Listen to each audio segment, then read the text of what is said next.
يا محمد، إيه؟ شاكة إن بنتك فاطرة في رمضان. بنتي فاطرة؟ أيوة. شو هذا الكلام اللي تقوليه؟ أيوة فاطرة.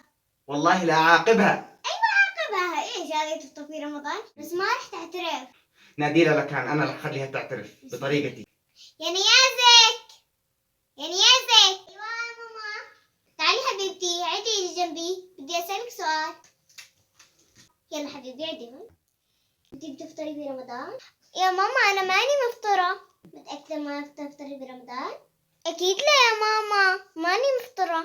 يعني وخليها تفطر، شو يعني هي لساتها صغيرة مو عليها الصيام ولا شو يا بنتي؟ صح يا بابا صح. أي يا بابا أنا فاطرة، مو علي صيام، لساتني صغيرة. شو أنت فاطرة؟ مو علي صيام، لساتني صغيرة. شو؟ والله لا أطلع بروحها. فاطرة في رمضان؟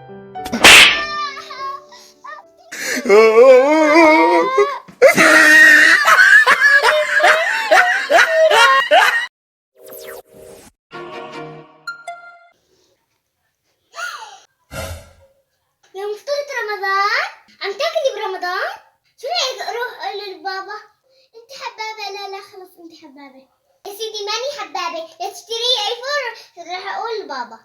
خلص موافقة. خليها البسكوتة لما اروح واجيب لك ايفون.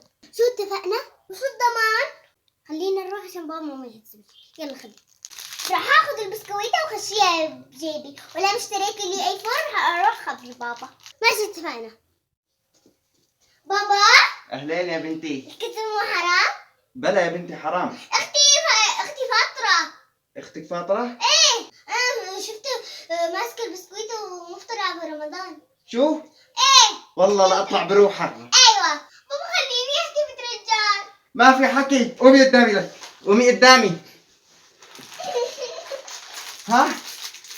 مفطرة؟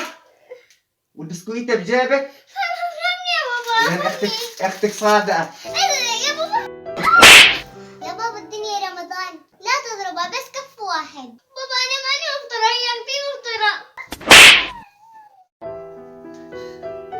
احسن ما تبكي، روح استغفري الله يا مفطرة رمضان. لا تنسوا الاعجاب بالفيديو والاشتراك في القناة تشجيعا لنا لنستمر بنشر المزيد إن شاء الله.